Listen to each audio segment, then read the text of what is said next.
Исәнмесез, эфирда Татарстанның көньяк-көнчыгыш хәбәрләре, студияда Резида Шамсуллина бүгенге программада.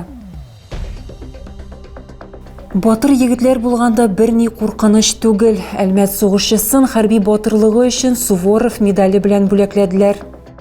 Бурдан кала, уттан калмый ди халык мәкале. Миңлебай авылындагы торак йорт тулысынча янып беткән диярлек. Бәхеткә хуҗалар мөгъҗиза белән исән кала.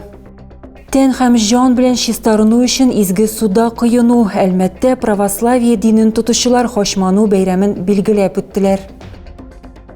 Әлмәт сугышчысын Суворов медале белән бүләкләделәр. Моннан тыш хәрби хезмәткәргә махсус хәрби операциядә катнашучы медале тапшырылды. Алтай кушаматлы сугышчы махсус хәрби операция барышында күрсәткән батырлыгы һәм профессионаллыгы өчен дәүләт һәм ведомство бүләкләренә лаек булды. Мотоцикллар, маскировка шелтәрләре, окоп шәмнәре, юрганнар, шәхси гигиена чаралары һәм азык-төлек. Булар Татарстан волонтерлары махсус хәрби операциядәгеләр өчен җыйган кирәк әйберләрнең бер өлеше генә. Бу көннәрдә картинг клубтан зур гуманитар йөк озатылды. Җибәрүне ышанычлы тыл төркеме волонтерлары оештырган. Сугыш хәрәкәтләре зонасына шәхси посылкалардан тыш батальоннар һәм полклар өчен ярдәм тапшырылачак. Шулай ук госпитальләр өчен медицина эшләнмәләре дә җыелды. Инструменты, которые необходимы бойцам для создания. Нигездә азык-төлек, шәхси гигиена чаралары, госпитальдә хәрбиләргә яраланганнан соң кирәк яраклар.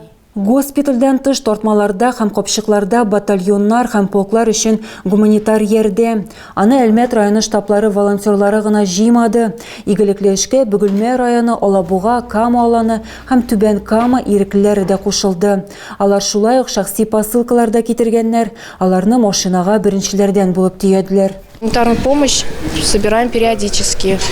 Периодик рәвештә ярдәм җыябыз, ай сайын безнең машина йөртүчеләр йөри. Аларга да бик зур рәхмәт, курыкмыйлар һәм безнең егетләргә ярдәмне алып барып тапшыралар. Бу юлы гуманитар йөкне 2 атна эчендә җыйдылар. Хәрбиләргә һәркем ярдәм итә ала. Склад Совет урамы 178 йорт адресы буенча урнашкан картинг клубта оештырылган. Тән һәм җан белән чистарыну өчен изге суда коену. Әлмәттә православие динен тотучылар Хашману бәйрәмен билгеләп үттеләр. Традиция буенча бәйрәмгә каршы кичтә һәм бәйрәм көнне гыйбадәт кылу һәм суны изгеләндерү юласы башкарыла. Шулай ук бу көннәрдә табигый сулыкларда махсус саклану чаралары күрелгән коену урыннары булдырыла һәм анда бәйрәм юласы үтә. Әлмәтлеләрнең иминлеген саклау максатында шәһәр күлендәге бәке янында гадәттән тыш хәлләр министрлыгы хезмәткәрләре һәм ашыгыч медицина ярдәме бригадасы кизү торды. Коенганнан соң җылыну өчен кайнар чәй белән палатка җиһазландырылган иде.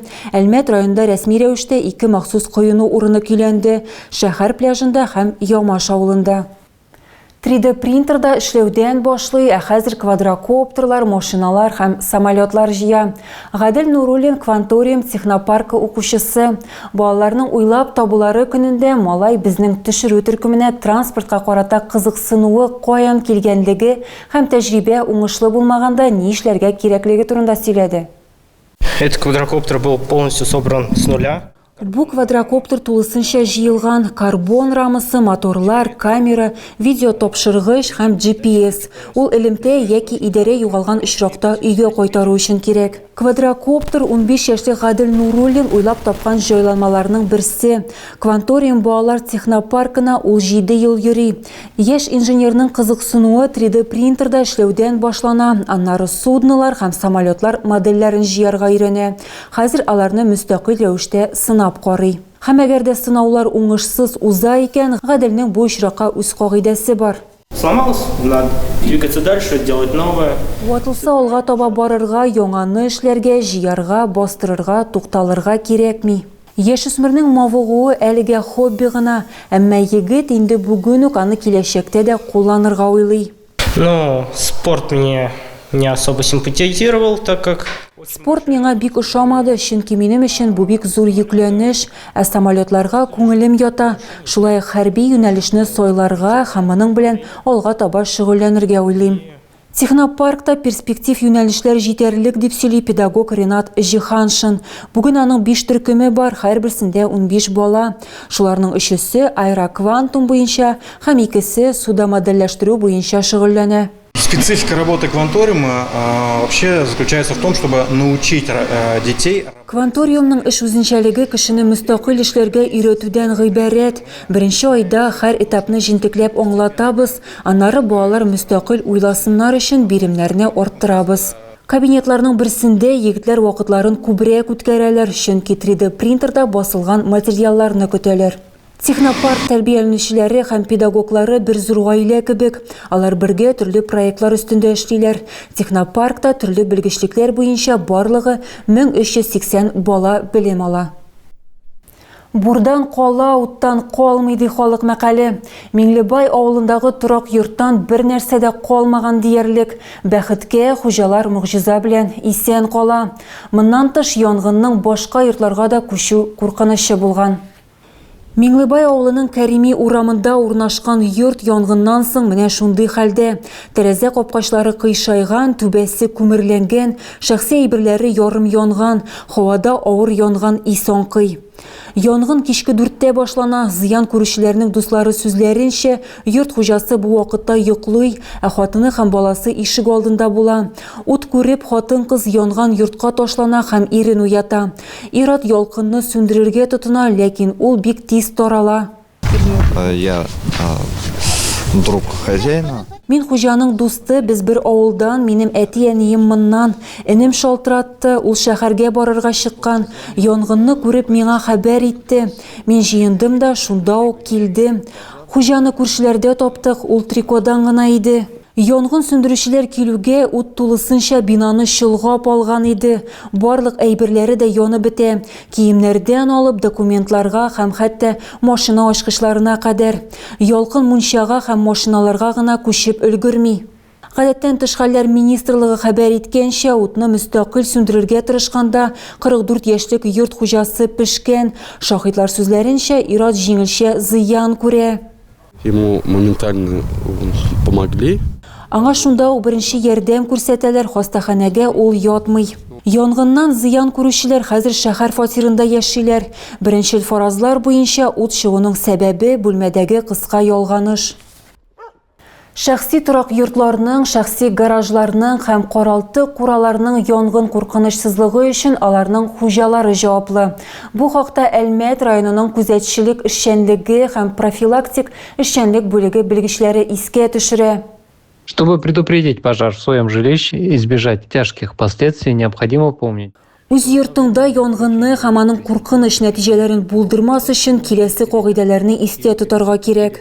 Бер үк вакытта электр шелтәренә зур егәрлектәге берничә электр приборын ялгау аңа артык йөкләнеш китерә һәм янгын сәбәбе булырга мөмкин. Стандарт булмаган электр саклагычларын кулланмагыз. Электр җылыту приборларын караучысыз калдырмагыз. Ватылган розеткалардан, ут сүндергечләрдән һәм башка электр җайланмаларыннан файдаланмагыз. Шырпы, кабызгычлар, керосин, бензин һәм башкаларны балаларның кулы җитә торган урыннарда саклауга юл куймагыз. Балаларны караучысыз калдырмагыз, аларга шырпы белән уйнарга рөхсәт итмәгез.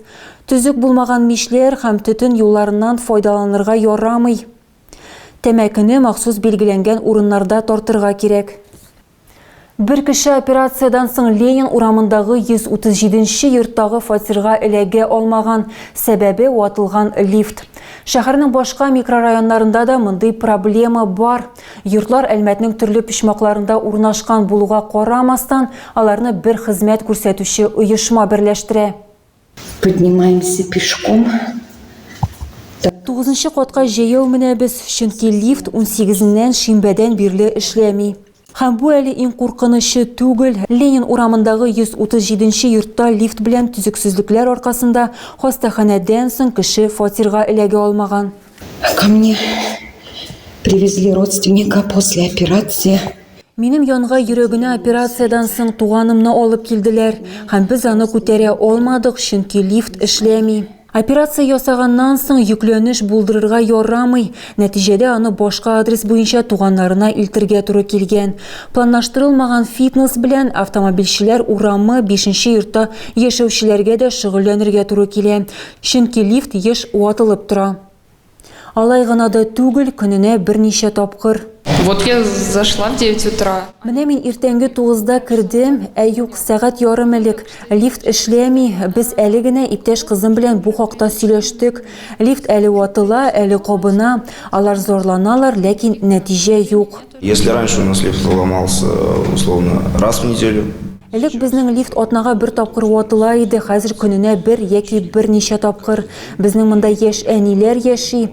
Син 2нче яисә 3нче катта яшәгәндә бер хәл, 7нче катта яшәгәндә инде 2нче хәл. Ике йортта да лифтларга хезмәт күрсәтү белән бер оешма шөгыльләнә. Аның җитәкчесе проблеманың сәбәбен аңлатты. Аның сүзләренчә, автомобильчеләр урамында, районда бара торган төзелеш аркасында электр көчәнеше җитми.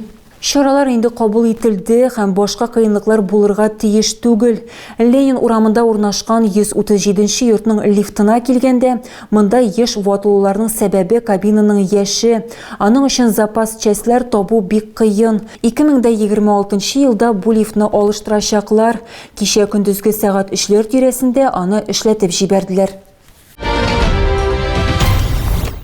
Тагы да күбрәк яңалыклар һәм тапшырулар белән безнең сайтта таныша аласыз. Без социаль челтәрләрдә дә бар, хәбәрләр юллагыз. Бүгенгә менә шулар. Мин сезнең белән сау булашам. Исән-имин булыгыз.